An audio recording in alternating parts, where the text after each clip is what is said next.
today, I thought it'd be good to do a little get together. I've had the Canon R5 and R6, and this isn't going to be exclusively about those cameras, but I've had them now for weeks, and I've had a chance to put them through some pretty wicked tests. I just got done with a test yesterday, which I'll explain to you in a little bit, where I set them up here. I set the lens and a camera, actually all four cameras. I did the 1DX, the 5D, the R5 and R6, and shot them at one of the helmets, actually the black helmet, because I wanted to do something dark. And I tested the ISO levels of all the cameras using the same lens, same settings. Really, really interesting. We'll talk about that in a little bit. But more importantly, I've used the cameras now on two different jobs. This past Saturday, believe it or not, I actually had a paid job shooting again. I shot a bar mitzvah and, sorry, bat mitzvah in someone's backyard. Unfortunately, I can't show you the images because it was one of the executives of Facebook and they're very private. So, but the experience I had with both cameras was astonishing. I can't say it any differently. It was that good. I did bring my 1DX Mark III just in case as a backup. Like, okay, what if these don't work the way I think they're going to work? I'll have those as a backup. I never touched them. I use the R5 most of the time, and I use the R6. So the R5, I mounted with the adapter and the 70-200 right here. This is the actually this is the R6 right now, but I had this lens and adapter on the camera on the R5, and that was my primary. And then on the R6, I had the new 24-70 lens, which is right now on the R5 because I just switched everything around. And those are the two lenses and the two cameras I used throughout everything. What I will tell you is that like it was, I was gonna say life-changing, but it's a bit of overstretch, but it was incredible. I mean, I was doing things so differently than I've done before. For instance, let me give you some examples. One of them, so I'm used to hitting the ISO button on the top and then rolling to what I need. And on the R series, I just have the back dial here as my ISO, so I could just roll this right here and change it without having to modify anything else. But what I was doing is I was using the eye detection mode on both cameras.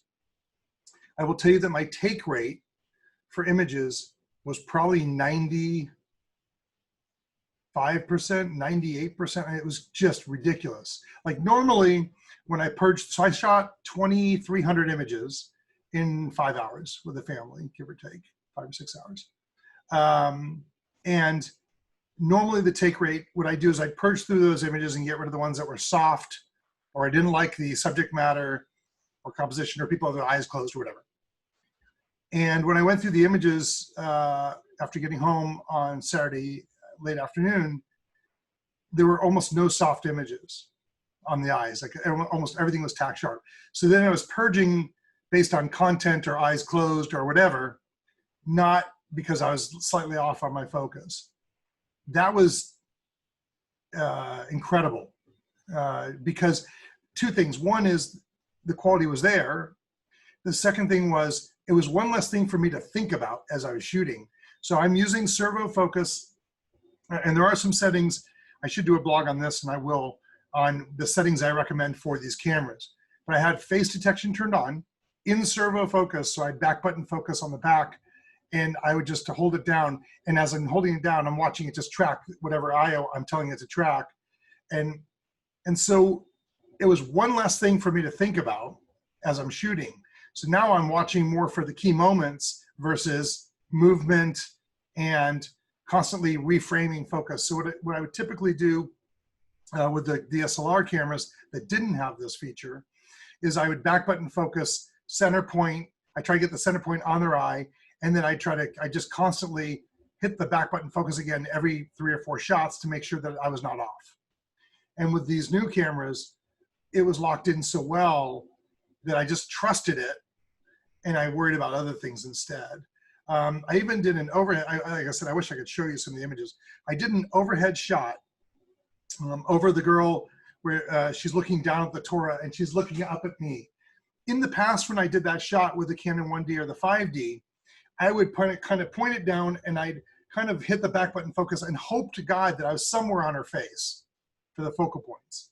So I realized with the 6D that I was using at that point that I could just hold down the button and it would probably find her eye with the eye detection mode and get the shot. So I started shooting hoping that that was the case. And then I realized, oh, wait a second, I've actually got this thing to flip out.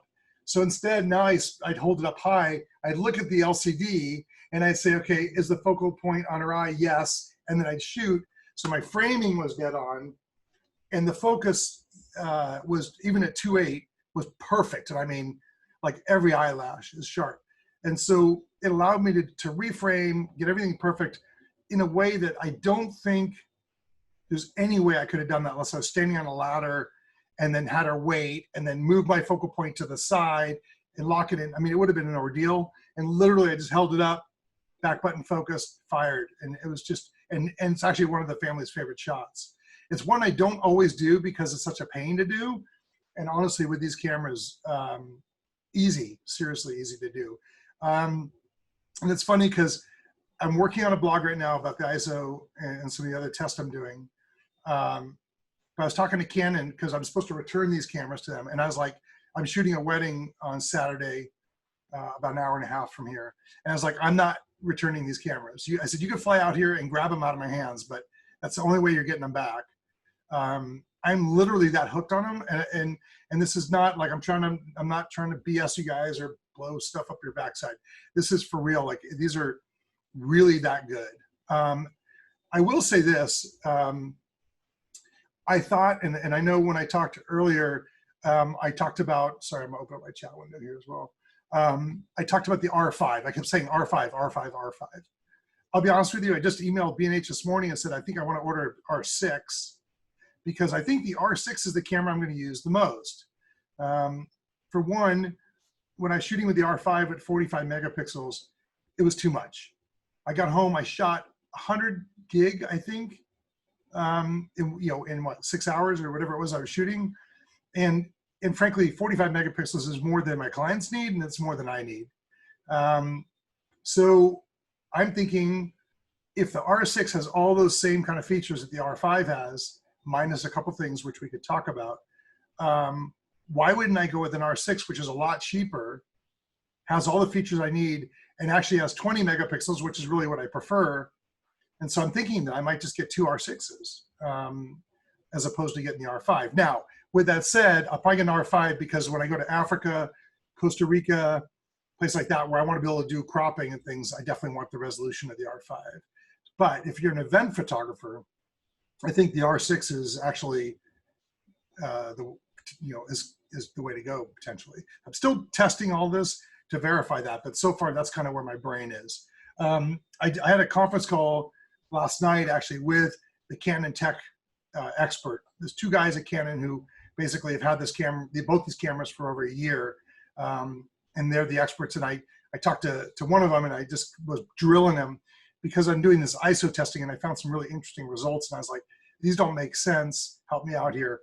And one of the questions I asked him after we went over all these results, and I stumped him a little bit too, I said, like, what are the differences between the R6 and the R5? Because I'm thinking the R6 might be the one I actually want more than the R5. And here's what we came up with. So one, the R6 uses 2 SD cards versus the CF Express and SD. And I actually prefer to use CF Express because it's way faster than SD cards are today for downloading and also for write speed, but it's not a deal breaker to use SD. So the viewfinder resolution is better on the R5, but I'll tell you what, I've used both cameras interchangeably. I don't see any difference. I know that they're technically different. I'm not seeing any difference in the quality through the viewfinder. And the quality through the viewfinder is so good that it's almost like looking through a lens, the TTL. So not an issue there. Weather sealing, the R5 is technically weather sealed more than the R6. So again, shooting the rainforest, if we're shooting in heavy rain, which we don't usually do, maybe it's an issue, but I don't think that's gonna be that big. And it clearly is not an issue for me shooting events, because I'm not going to be shooting, you know, a bar mitzvah, wedding, and heavy rain, hopefully. So weirdly enough, they have different remote ports. So the R5 uses the same remote, the 3-pin port that we have in our 5D, 1D, and the R6 uses like the headphone jack kind of remote port, which is interesting. Not sure why that is, but it is. The R6 has 2.4 gigahertz Wi-Fi versus 5 gigahertz. I never shoot with Wi-Fi anyway, so I don't care. Warranted for 300,000 shots versus 500,000 shots. The 5D Mark IV was only 150,000 shots. So again, not a deal breaker for me. Let's see, resolution 20 megapixels versus 45. I actually look at that as potentially an advantage because I don't need 45. And I will say this, the other thing that was shocking to me Saturday in particular is if you look at the specs on the R, they tell you to get about 350 shots per battery. To me, that's a deal breaker because I'm used to shooting 1,000 shots or more on my cameras with one battery. So I was expecting that to be a problem. And I could tell you that I shot well over 1,000 shots on a battery. And one of the reasons is when they have to spec them out for their manuals and, you know, for everything that they do for a Canon legal perspective, they have to test them where people are looking at the LCDs all the time and, you know, going picture to picture, scrolling through them and doing it. And as a photographer, I'm shooting and then I might chimp a couple times and look at it and go, yeah, I like that one. Oh yeah, that looks good. And then I'll go back to shooting. I'm not relying on the LCD for minutes at a time. And so, but I mean, I was using it quite a bit and I was turning it around, showing the family from 6 feet away. The family was all COVID tested. All the vendors were required to either be COVID tested and wear a mask. So they were very careful about it. But I was able to kind of hold the camera out and show them. So we were using the LCD, but I still had 1,000 shots or more. I did change out batteries halfway through the service because I thought just to be safe. But I still had, I believe, 1 or 2 tick marks left on the battery indicator. But I just thought, okay, I'll change it out because there was a logical break where I could do it. So really what I'm seeing so far is phenomenal, and to the point where I can't remember the last time that I said to Canon, I have to have this camera. Like the thought of going back to even my 1DX Mark III, and this is gonna, you know, Canon probably wouldn't be thrilled by this, but the 1DX Mark III, which is like what, $6 or $7 grand, I think I take even the R6 over the 1DX Mark III. Now for sports, there's still some things that I'd use the 1DX for, but for everyday shooting, I definitely shoot with the R. We talked a week and a half ago about the WYSIWYG, and there's what you see is what you get when I'm shooting. And I love that. I love that I can change my exposure and do everything on the fly and see it right in front of me. The only time that doesn't work is if I'm using my flash, which I do quite a bit for portraits. And so, what's a light hit my face? This side. Hold on, let me just lower this. Here, look, photographer, we can't stand ourselves.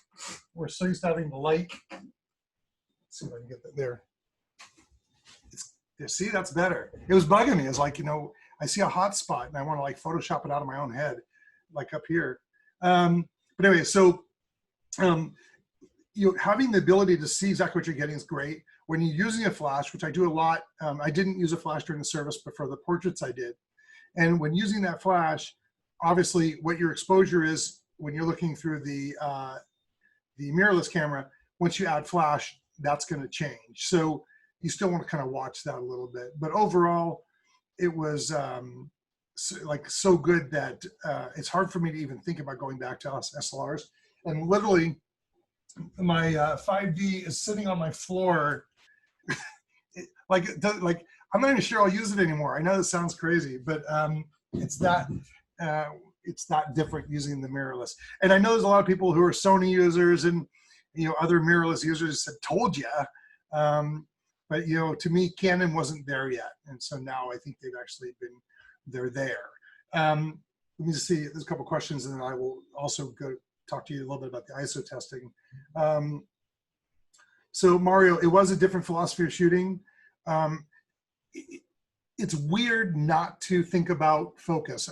I'm still thinking about focus. I'm still worried, like this better be locked in on the eyes.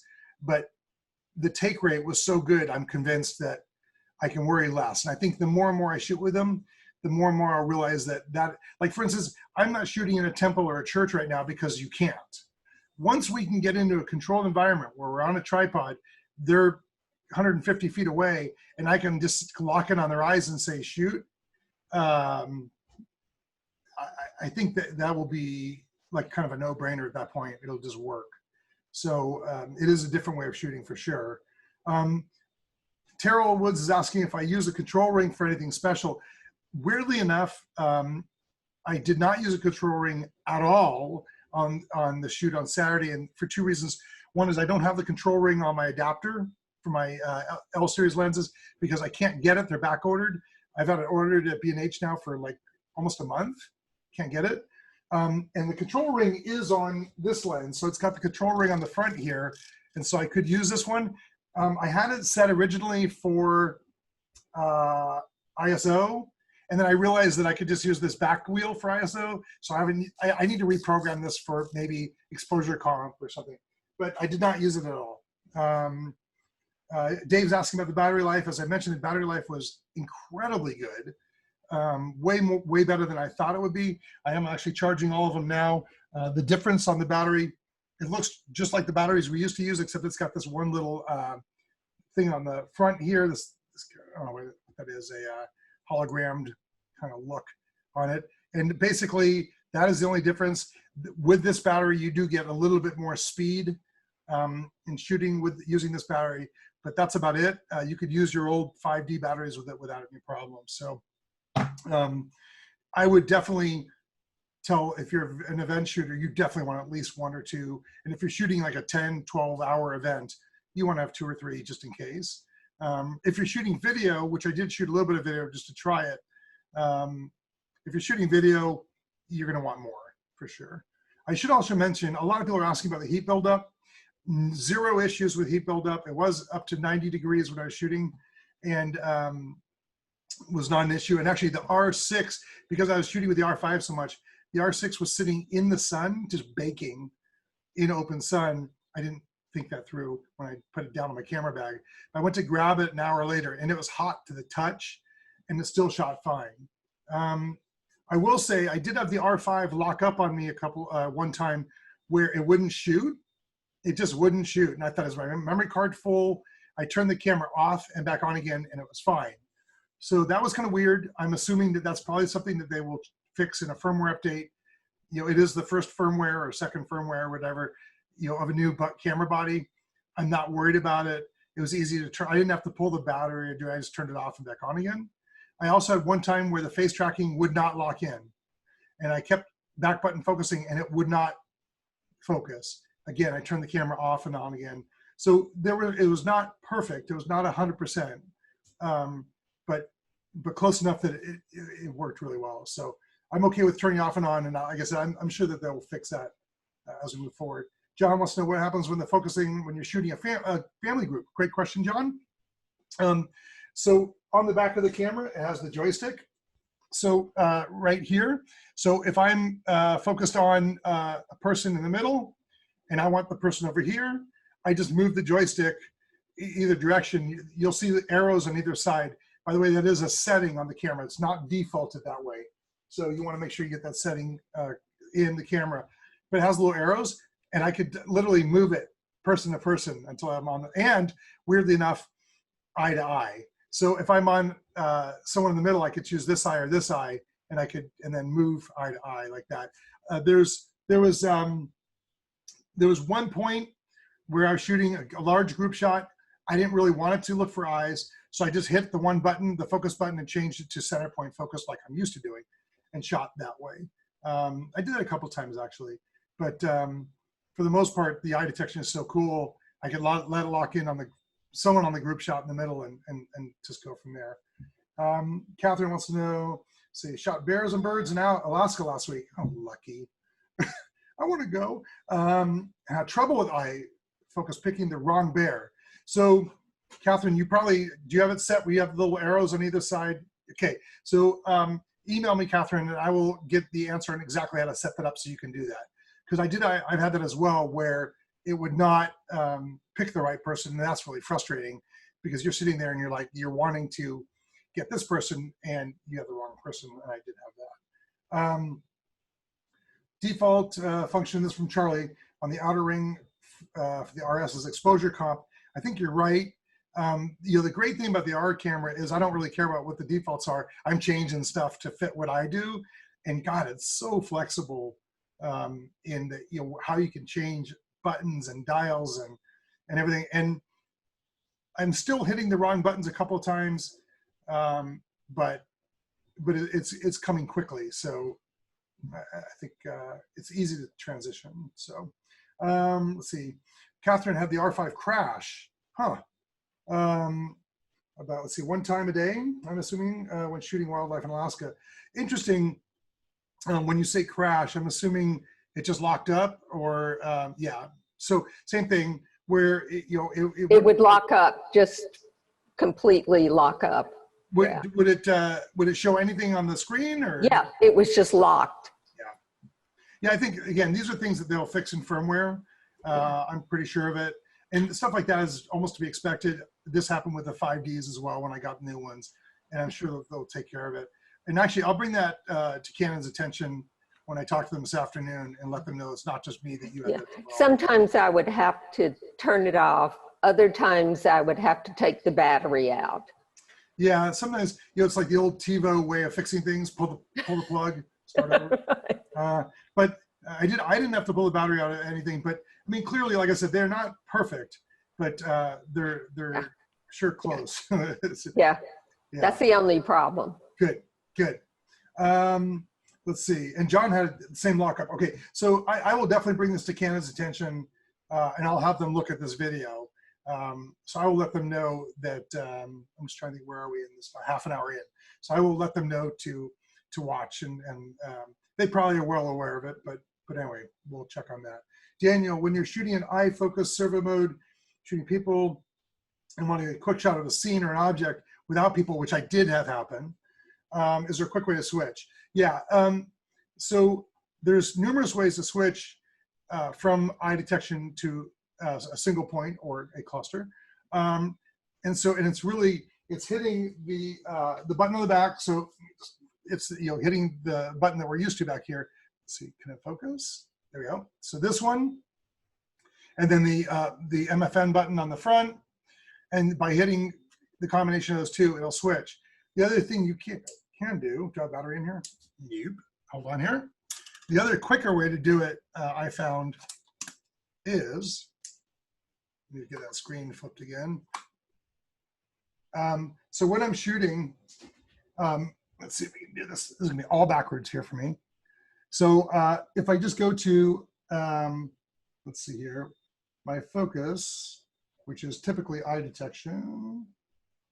Let's see here. So on the bottom are the different focus modes. So I can just come in here and I can click, there's eye detection and there's single point. Now, if you do this without the menus here, and I just hit the MFN button, it'll jump between them. I don't know if this will do this digitally or not. Let's see if this will work. Whoops. Let's try again, hold on.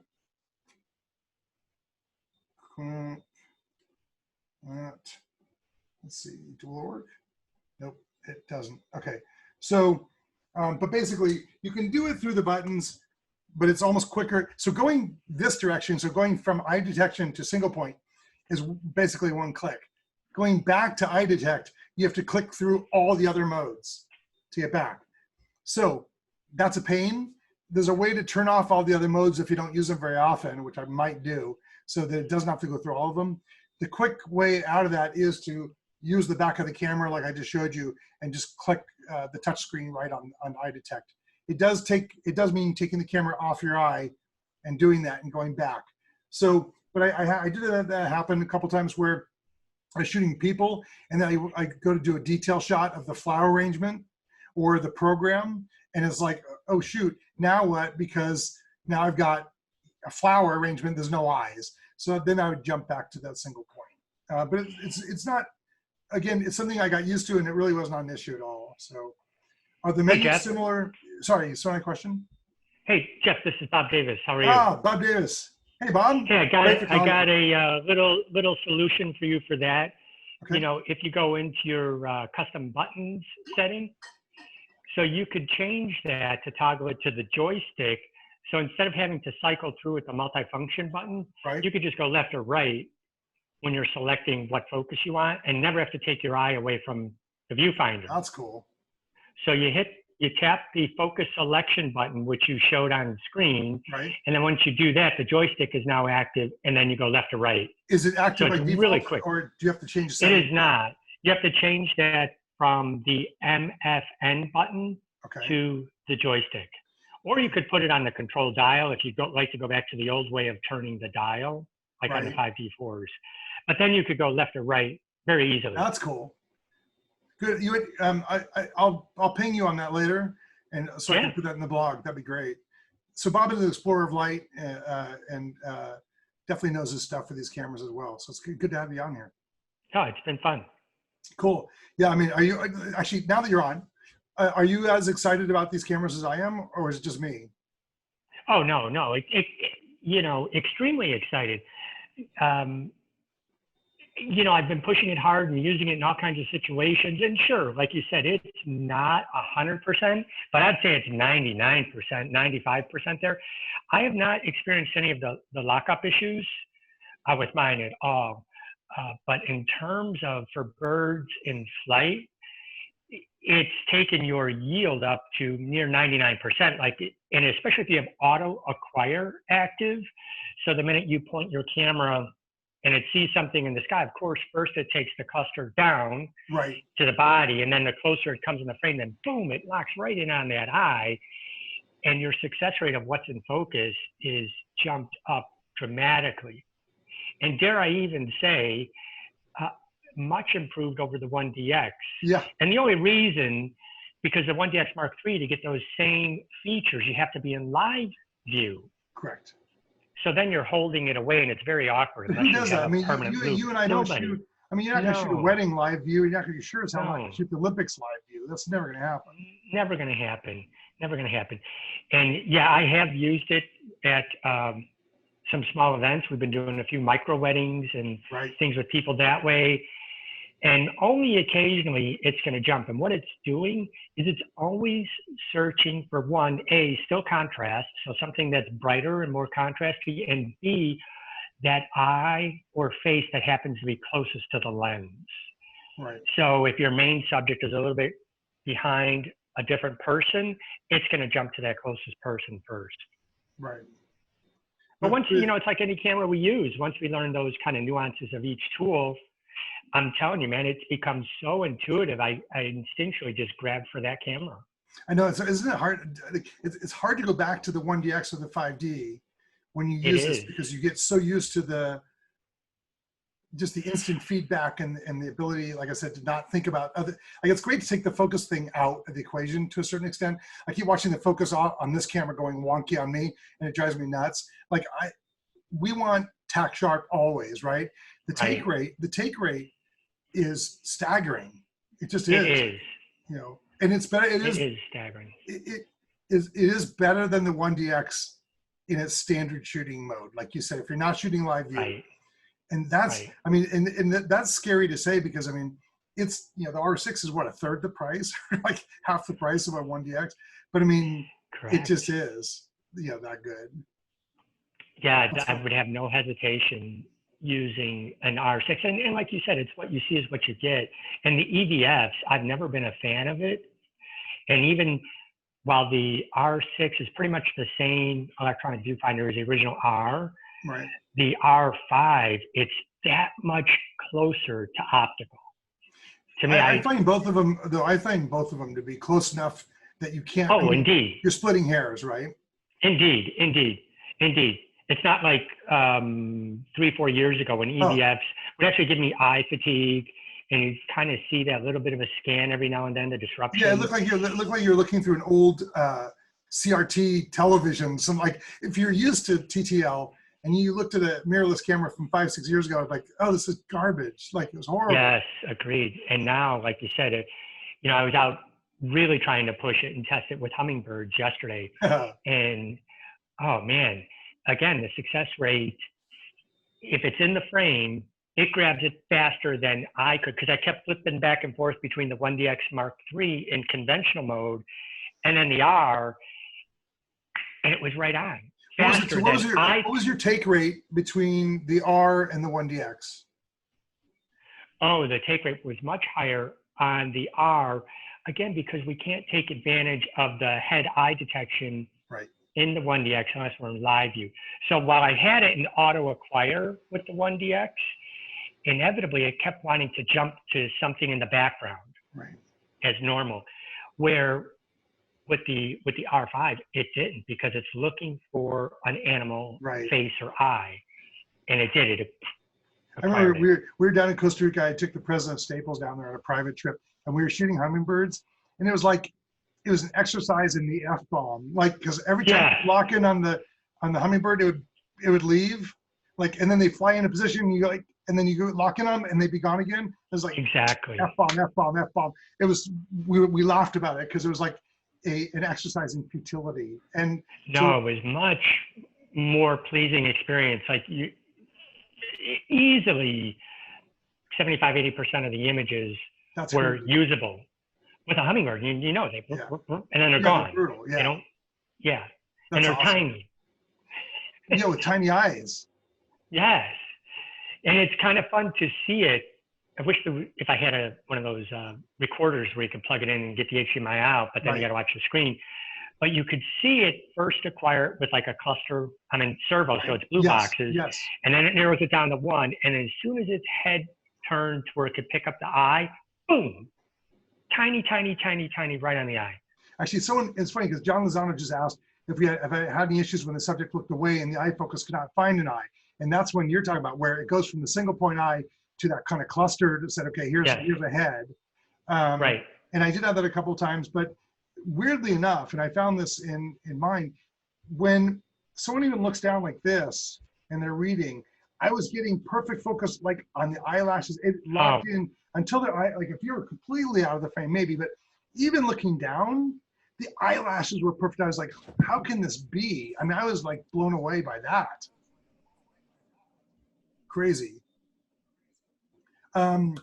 And Bob, we'll come back to you. It's good to have you on here. So John's asking if I've heard anything about the 100 to 500 lens. Canon still really hasn't said much. They're not shipping yet. And they'll have it by the time I get to Africa, so I don't care. I really want that lens, though. That's awesome. It's going to be a great lens. Do you have one yet, Bob? I don't. I don't. I was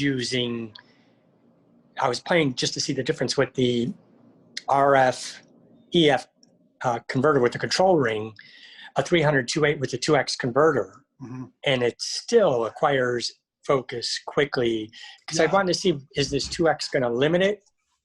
I put it on this. Not at all. I was 200 to 400 with the converter. Here you have this little camera on this big lens, and it rock solid. Actually, that converter, any lens works perfectly, right? It does. I didn't use the Sigma. I used the Sigma 50-1.4, and it was great. Oh, that's outstanding.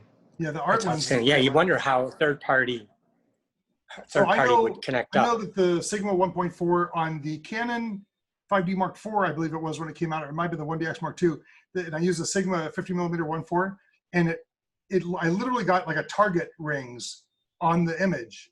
There's something about that lens that was incompatible. So I put it on here thinking, would it be a problem? And it was perfect. So it seems to be compatible with every lens I've got so far. Of course, most it has, and I will say it's really will breathe new life into older lenses. I have an old legacy lens, a 200 1.8. It's 30 years old. And on a DSLR, no matter how many times I try and get it calibrated, if I was going to use it for consistent in focus, you need to be at 2.835. Right. Well, then I might as well just use a 70 to 200 because this lens is heavy. Right. Put it on with even the regular EOS R, but even more so with the R5. I did a fashion shoot with it, everything at 1.8, tack sharp. And the model's not static. She's moving around. So it really breathed new life into that lens. Well, in the blog I just did last week, I showed images. I handed the R5 to a novice because I was shooting him. He's a 16-year-old friend of ours, their son. I said, I need you to be my model. So I'm shooting pictures of him on a swing at f1.2. Who the hell does that, right? And then I try like, wait, let's try this. Here, you take pictures of me. Now, I don't know about everybody else on this call, on the Zoom, but if you were to say to someone, to a novice, I want you to shoot a picture of me at f1.2, I can almost guarantee you without eye tracking, they would be so out of focus it's not even close to usable, right? And 90% of the images he took of me, and I was moving around and I was moving in, I was moving out, and it was like sharp. I'm like, that is ridiculous. Like it's almost scary. You know, thank God there's a lot of other pieces to what you and I do, Bob, as far as lighting and composition, because it's getting good enough that like when we go to Africa, I'm constantly on my tour attendees. You got to get the focus on the eyes. You're off, you know. Well, with this camera, you just put it in that mode. It shouldn't be an issue anymore unless they're focusing on the wrong subject or something. So. And there is a third mode with that I haven't played with. I've just started playing with. Which one? It's unspecified, so it's not human, it's not animal. Yeah, I saw that. So I wonder if it's going to try and do a hybrid between the two. But I did purposely have a person walking with a dog as a test. And when I had it in person, focus point jumped up here. And when I put it in animal, it prioritized to the dog down here.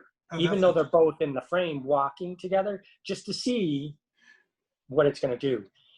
And I want to try that with unspecified to see. Is it going to get Tony and ask him. It'll probably just go to like the closest thing. Well, so according to I think it's Tony told me that the algorithm, the way that they put the code, or you know, the intelligence into the camera, they wrote algorithms for birds and animals. So it may be that it can detect that, and if you're in animal detection mode, we'll look for the animal versus the human. It's the whole thing is just crazy. How it just shows you how advances in technology can make our jobs easier, right, and make us more successful. It does. I got a photograph, and I have to say, VR allowed me to complete this image. What it was is I was photographing an osprey nest, and I'm testing the birds in flight with it, and I heard the adult coming in from behind me. Right, because the little ones start squeaking in the nest, and they always know where the adult is coming from. So I swing around, and I got this 600 on a tripod with a gimbal, and it was literally that fast to grab it, and then it landed on the nest. I got the photograph of the adult osprey with a gold koi fish in flight. So I know if I turned like that quick, and then it's flying like this and landing, by the time I would have acquired it, I may have gotten a piece of it, or not at all. Now, the worst is when you think you get it, then you get on the computer and it's so soft, you're like, delete. Definitely. But this one was literally a reaction turn. It instantly locked down. I showed that last week when I was on the coastline. I was shooting the seagulls. And, you know, normally the other thing when you're shooting stuff like that is your subjects, because you're trying to track them, so they're in the frame at the bottom, they're at the top of the frame, they're on this side of the frame, this side. And so if you're in a center point focus, you're going to be out, right?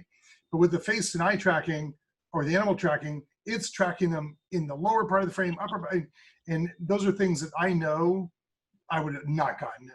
I just wouldn't have. Now, it is a matter of us knowing how to change those settings in the camera to get them. So, you know, for Catherine's question about moving from animal to animal, it's those kinds of things that you want to get locked in. And like to your point about changing those focus modes using the joystick.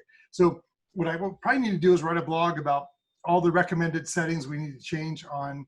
Like, for instance, one setting that people need to change. First one, don't shoot without a card. Like, that's defaulted on Canon. I keep telling Canon, what the hell are you guys doing? Like, turn that off. Like, I know that they have it for resellers to show, but good Lord, that's just the stupidest thing. And the other one that drives me crazy is the mode. There's the 3 modes for your orientation when you're viewing an image.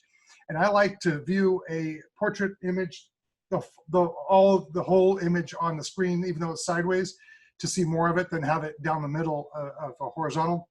Agreed. So I have all these recommended settings. So I'll get with you, Bob, and ask you about that joystick mode, because I'll add that to my list. And we need to keep hammering on them too, is I wish, because now this camera is so customizable, every button and everything, that there ought to be a way to save those settings. You know what? So you know that the 1DX has that, right? Because when I go to the Olympics, so this is interesting for everybody who's on. One of the things I do when I go to the Olympics is I take my 1DX, which is around here somewhere.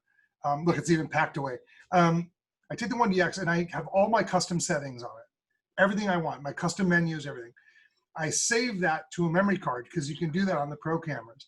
I take that memory card and I mark it and I put it in my bag. And when I get to the Olympics, like when I was in Pyeongchang, Canon had a bunch of 1DXs ready for me there. I didn't bring my own. I brought them a memory card. I loaded the card into every 1DX and said, load all my settings. It takes like, what, seconds. And yeah, now it's your camera is predefined. And they should have that in the R, and they don't. No, and that's just software. They could easily do that. Even if they don't want to do it to a memory card, you ought to be able to do it through EOS Utilities when you plug the camera in. Right. Just save it somehow, because it's too many settings. I think for them, I think it's that mindset of like, it's not a pro camera, so they want to, they want to keep these consumer and make the pro, you and I both know that Canon's not going to tell us what they're doing, but we know that there's got to be an R1 coming at some point. Of course. And hopefully before the Tokyo Olympics a year from now. And, I'm going to write a blog about all the things I think the R1 should have. And I've already got the list in my head. So, and the funny thing is, it's not much because these cameras are so good that, it's some little things that I'd like to see. But, all right, let me jump to some of the questions here. Yeah, definitely. Let's Good see. Conversation. Yeah, it was great. I'm glad you're on. Let's see here. The target ring is caused by lens correction. Oh, being activated in the camera body. Interesting. Did not know that, Marco. Happened to you too, huh? Cool. Trouble with EFR adapters as the fact that you can't find one. Yeah, that is true, John.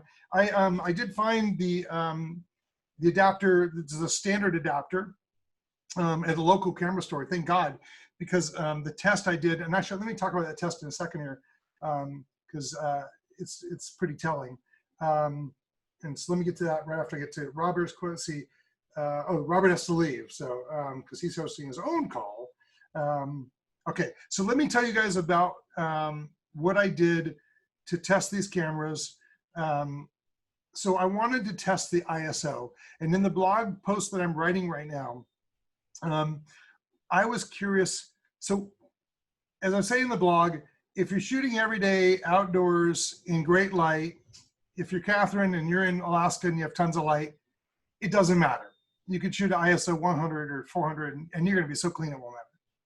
But I spend a lot of time shooting indoors. I shoot a lot of times in temples and churches and parties and venues. And the first thing they do at a party, whether it's a bar mitzvah or a wedding, is they just turn the lights down because they want that ambience. The ambient light to be low and have that kind of cool feeling, great. But that means that my minimum ISO is probably 2,000, but it can jump as high as 10,000.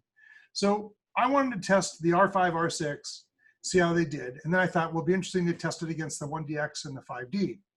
So what I did here in the office, I set up one of my Gitzo tripods right behind me. I put the 70 to 200. Actually, this is the setup. And the reason it's on the R6 right now is the last camera I tested. So I had the 70 to 200. I had the adapter. And the reason I had the adapter on this one is so I could use the same lens with the 1DX and the 5D Mark IV.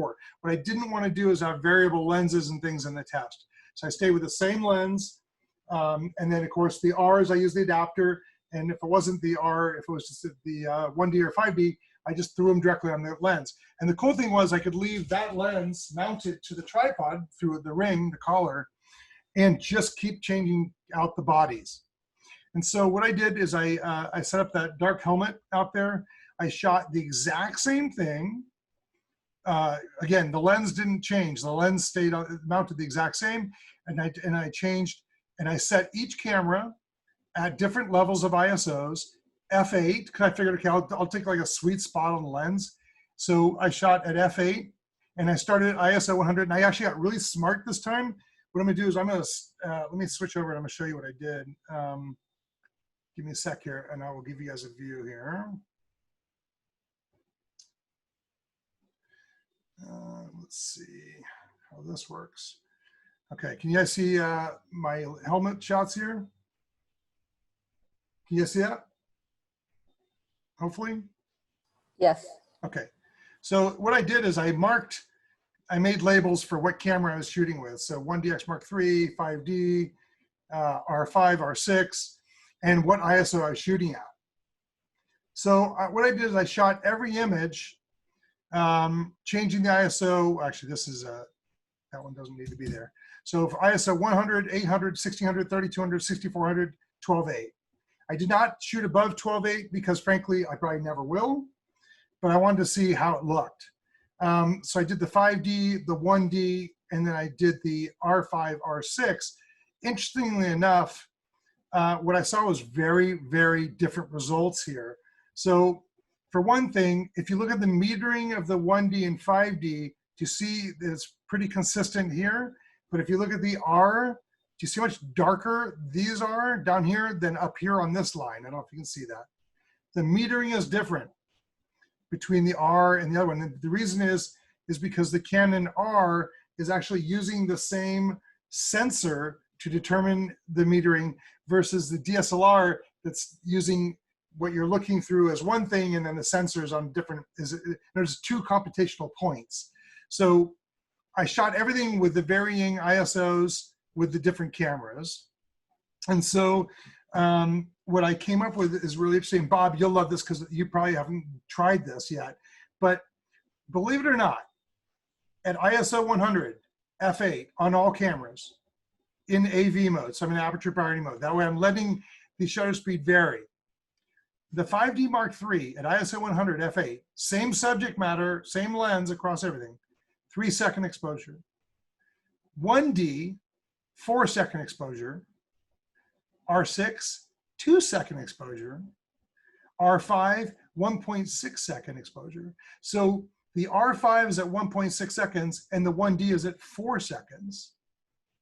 For the exact same settings, at the exact same subject matter, same lighting, 4 seconds to less than 2 seconds. So I called Canon. Why is that?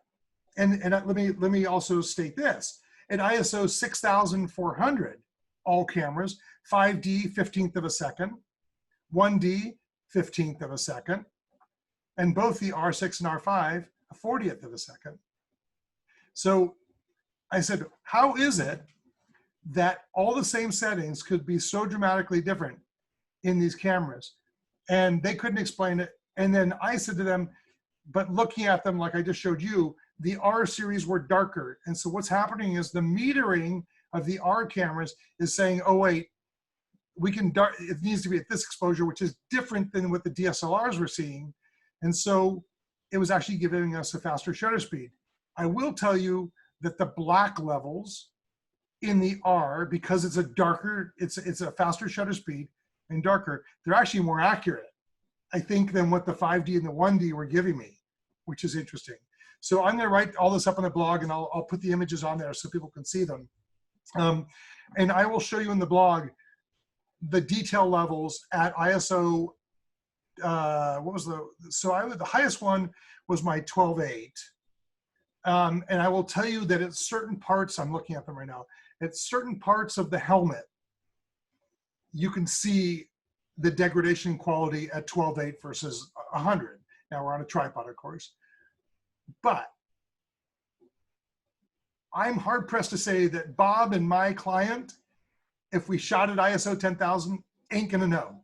Because unless you're taking this image and you're gonna enlarge it to the size of your garage door, in which case your dot's gonna be so big anyway, it wouldn't matter. But for in all intents and purposes, for what we're delivering to our clients, I was shocked at how clean ISO, now these are preview JPEGs that you just saw. They're not the raw files. I need to open up the actual raw files when I do the blog, and I'll do that. And there is a degradation in quality, but again, it's when we're in it, 500 or 600% to look at our image. So literally, if I was doing portraits, not that I'd really want to do a portrait of someone at ISO 10,000 or 12,000 or whatever, you could in low light. And I think, and what's interesting is because of the way the metering is on the R, your shutter speed's gonna be a little faster. The other thing I'm gonna mention in the blog is the the in-camera stabilization, the in-body stabilization of the camera, combined with the in-camera or the lens stabilization. Well, if we have 8 stops of stabilization, or let's just be conservative, say 5, you can handhold at ISO 10,000 in very low light, probably at nighttime, someone smoke, actually, or daytime right now with the fires, which is almost like nighttime here, and probably still get a very, very, very good shot. So interesting with the test. I've written down all the specs. I've got it all here, and I will post it. I'm in the middle of writing that blog. I hope to get it out by tomorrow. But the quality levels at ISO, I don't even think I saw any degradation to 1600 from 400. If I'm in that, I need to go into detail and actually look at that. But again, we are splitting hairs here. These are not, we're not talking like, oh God, this looks horrible and this looks great. Is there a difference between 100 and 12.8? Yes, there is. But again, and Bob, have you had clients say to you like, oh, this is noisy or grainy, or do they? I mean, because I've never really had I've had one client in 15 years say to me, that one looks noisy. I couldn't believe he actually said it. Yeah, if the client notices the noise, they're not seeing the photograph. So then it's our responsibility. Like you said, they should never, ever see that. They should be so focused on the moment that's captured that everything else falls away. Yeah, yeah. And I think, Scott Kelby was one of the first to say to me, like, the only people that see noise are us, like, True. As photographers, right? And even images we deliver, like those times where I'm hard pressed to, like, do I include this in the collection for the family because I'm off by 1/8 of an inch on the eye, or I got more of the eyelash than the eyeball in focus. And I'm like, do I do, they don't even see that, right? And half the time, I looked at another photographer's work here in the Bay Area, someone I compete against, so I'm not going to mention his name, but one of my clients showed me images that were taken that this person took. And man, the focus was off. Like I looked at it, oh my God, like this is not good. They didn't even know. They're like, oh, these are fine, right? I'm like, what do you say? But sure. I mean, we're splitting hairs and we're happy to do it because we are perfectionists and we want to deliver that. But honestly, the noise levels that I'm seeing almost, and this is true on the 5D and 1D too, you could shoot at ISO 10,000, and I do, I mean, at times, and still be confident that you're going to have good quality images. And we have to remember too that we're pixel peeping and we're looking at a backlit device, right? So that's going to show through a whole lot more. But if you're serving your clients and you're doing prints and proper viewing distance, you don't see any of that stuff. Right. That's really true. And the other thing is we're looking at percentages. Like when I take out, I was editing some images from Saturday for the family, and there's some hairs going. Who am I to get? Look, I'm talking about hair. I don't have any, but there's hairs going through their eyes or their face, and I'm at like 600%, and I'm taking it out with my Wacom tablet. And by the way, I have a new toy which I have to show you guys. I don't know if anybody's ever heard of this. I'm gonna unplug it. It's called a Tour Box, and it is. I don't know if you've seen this, Bob. It is amazing. It's very inexpensive, but literally it's got all these dials on it. So I can, like, this dial is my brush gets bigger and smaller. This dial here is my zoom in, zoom out in Photoshop. This button is undo. And you can customize the buttons for whatever you want. And so my left hand is on this, and my right hand is on my Wacom tablet, and it's crazy cool. Like, works really, really well. So, but I'm zoomed in at like 600%, and I'm looking at these hairs. I'm taking them out, and in a 4x6 print, no one would even see it. No one will never notice. But I still like to edit because that way I want it to be right, and also that way if someone is ordering the digital, I don't have to re-edit it because it's going to be done for them. So let me see if there's other questions here. Sorry, let me just see because I know we're running low on time. Let's see. Does the camera have C1, C2, C3? I don't know. Does it? I never look. I never use those. R. Yes. Yep, it does. I never use that stuff. Yes. You don't need to cheat with that. Once you get good control of the camera, you don't need it. You're gonna just be able to do everything on your own. So, who asked that question? Let's see. Yes, it has it. All right, good. Yes, it does, but you won't need it. I'm just telling you. Come with us on a photo tour, and we'll teach you how to get away from that. Let's see here. When Jeff and Bob get Canon to designate the other cameras as pro, maybe we'll get the ability to save settings. True, Terrell, that's true. see, is there a setting to keep use the touch screen active and not use it for setting focus point? Yes, there is. There's a mode. I don't use the screen for setting the focus point. There is a mode to turn that off. So that's not a problem. I do find one thing, and I don't know, Bob, if you've seen this, the one thing I do screw up on is when I'm looking at images on the camera. Let's see if I can do that here. So here's one of my test images, and I'm looking at it to review it. And if my hand goes up by the viewfinder, it blocks out. And I keep screwing up because I'll say to my client, "Oh, look at this image," and I'll like, wait, it's disappearing. Like, and I don't know why. And it's because my hand's in front of the viewfinder, and there's really no way to turn it off. You just gotta get used to moving your hand down here to do it. So that is a little bit of an annoyance, but you work around it. Let's see here. Is the metering for the new cameras coming from the focal point, like the 1D or the center point? So metering on the R series camera and the 5D is center point for metering. The only camera that meters on the actual focus point is the 1DX. So I actually had to ask Canon that. I did not know the answer to that one. Who is the winner in the ISO competition, R5 or R6? You know what, honest to God, I shot them all yesterday. I have yet to go into, so as I mentioned, the images I showed you in Photo Mechanic are all preview JPEGs. I need to actually open up the CR3 raw files and dive into them at a deeper level, which I've yet to do, so I don't know the answer yet. I hope to have the blog out the next day or so, maybe 2. So hang tight and we'll know. Because I'm really interested because, like I said, I'm thinking R6 for event photography would be awesome, but I want to make sure that the ISO levels, you know, it should be actually better on the R6 than the R5 because it's less megapixels crammed into the sensor. Have you had any issues with CF Express card getting very hot? John's asking.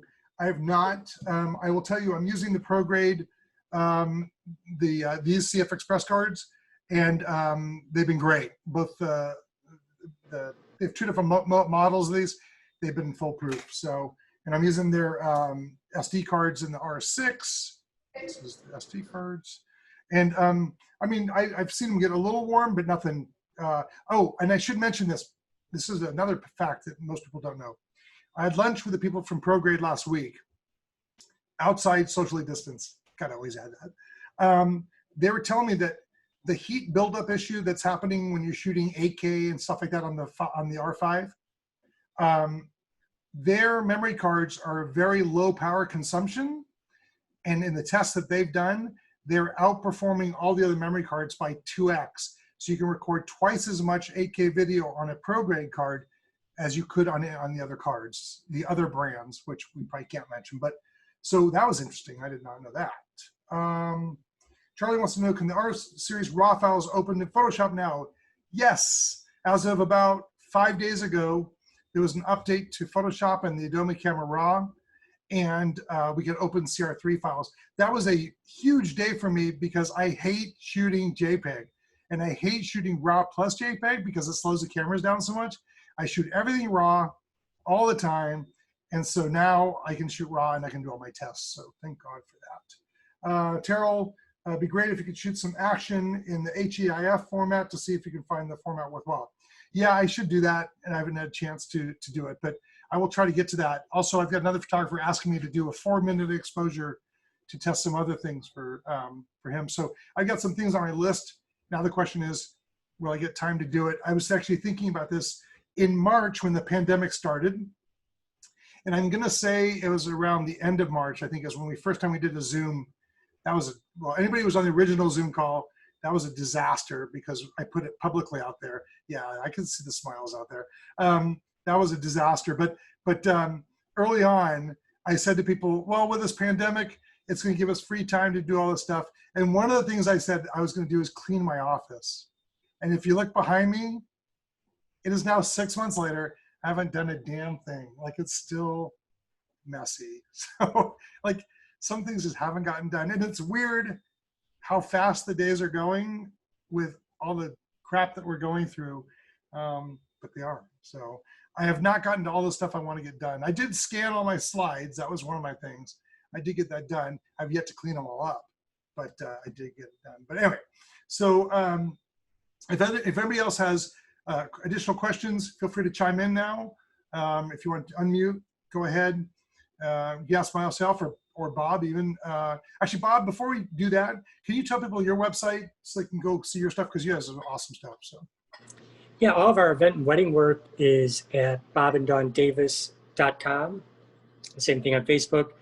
And then for all my camera experimenting and playing and test videos and things I've been doing on the R5, that's at bobdavis_1 on Facebook. Okay. And tell Don I say hi. I sure will. That'd be great. Anybody have any questions? Now's your chance. Or we just sign off and call it a day. Daniel says, do you have any thoughts about the artificial overheating shutoff articles that are coming out? Yeah, you know, Daniel, so I have yet to see any overheating issues at all. Like I said, a couple of us on this call have seen some, you know, kind of lockups or where it wouldn't shoot kind of thing, or we turn the camera off and on again. Mine was not heat related because the camera frankly wasn't that hot, and I wasn't pushing it that hard. So that was just kind of a software issue. I do believe that as you say in your quotes, artificial overheating, I do believe that some of that is being hyped and probably by the competitors. I don't, that's speculation, but I think that for those of us who are still photographers, it's a non-issue. And I'll be honest with you, all the videos that I shoot for my YouTube channel are all 1080p. They're sure as hell not going to be 8K with a face like this. So I'm not going to shoot 8K. So the odds of me ever overheating a camera are slim to none. So I'm not even worried about it. Mario wants to know when the R5 and R6 will be back in stock. So the R6 has never been in stock yet. But supposedly I asked this question to Canon yesterday and they said, we can't say officially, but it's very, very soon. So it's probably, we'll see them in days. And the R5, I've heard they're still trickling in, but clearly they're not coming in mass because they're still back ordered. So I don't have dates. Anyway, so, and see, Catherine, mine is not related to overheating. Yeah, neither one of our issues are related to overheating, for sure. If you're in Alaska, it's definitely not overheating up there. I can see if you're in Tokyo Olympics and it's 90 something and 90% humidity and, you know, in direct sunlight and I'm shooting 8K, maybe it'd be an issue, but I mean, yeah, I don't think that'd be, for us mere mortals that are doing what we do, I don't think it'll be that big a deal. John Delicio wants to know, does the animal eye focus help you with panning blurs? Okay, that is something that I wanted to try and I've not tried yet. Although I was talking to Peter Reed Miller, you guys know we did a call with him a while back. He and I were talking after the call or a couple days later. And actually, I don't know if it'll help on panning because panning, you're already at like F16 or F18 a lot of times anyway. So I'm not sure the focus, you know, having it lock in will be that much of a difference. But with that said, if you're trying to do panning in low light and you're at F2.8 or F4, it might be really helpful. So I do want to try that and have yet to do it. So that's something that's on my list. Skeeter, so this is the silver lining in having our trips postponed. Yes, I had to postpone another trip. So Costa Rica #2, I had to postpone this week. So now we've postponed to Costa Rica, Scotland, Ireland. Actually, we've had to cancel some. Scotland, Ireland, Tokyo, and Cuba will probably also have to be canceled. Really frustrating not to be able to go out and shoot. And you know, and I so much want to not only get out of here, but also just create. And I'm jealous Catherine was in Alaska. That's really great that you got up there. And I am thinking about if things open up in the next couple months, I am thinking about going down to Costa Rica to the resort I teach at in November and doing a trip. Either I'll offer to anybody who we canceled on or wants to go, hey, I'm going in 3 weeks, let's go, or I'm going by myself or something. I don't know, but if it opens up, I'm out. Like I will wear the face mask and the shield and the whatever it takes, but I want to get out of here. And I do want to test these cameras, and I would love to use a 100 to 500 on those cameras. John's asking if I photographed any of the fires.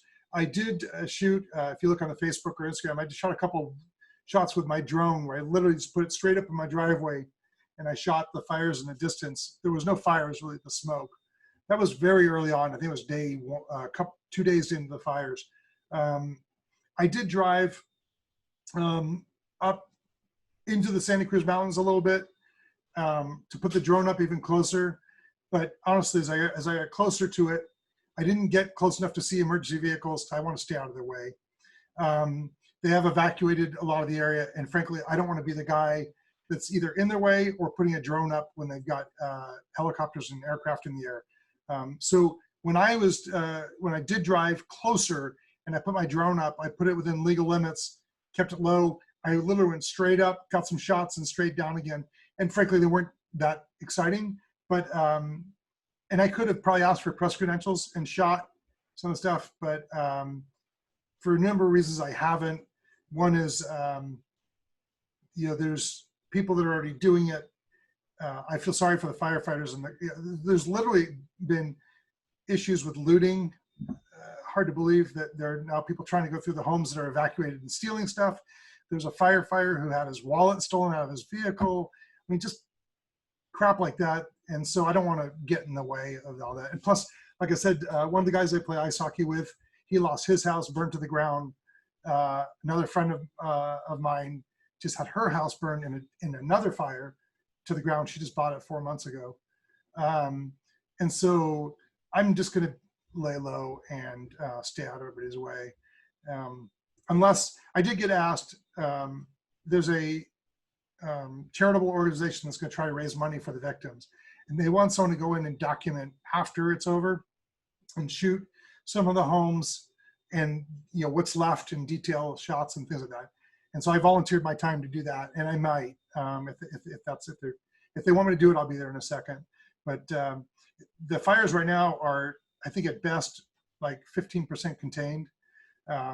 They dropped 220,000 gallons of retardant yesterday. When they, by I think it was at 6 p.m. they announced that. So yesterday was a clear day, which is great because they really get vehicles in the air.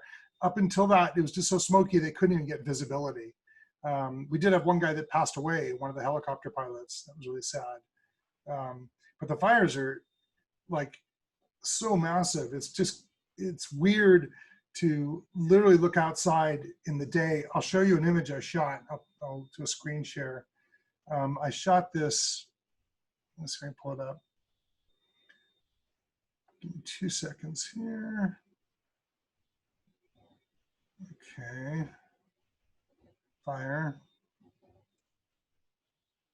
So this is what sunset looked like. Let me just share the screen.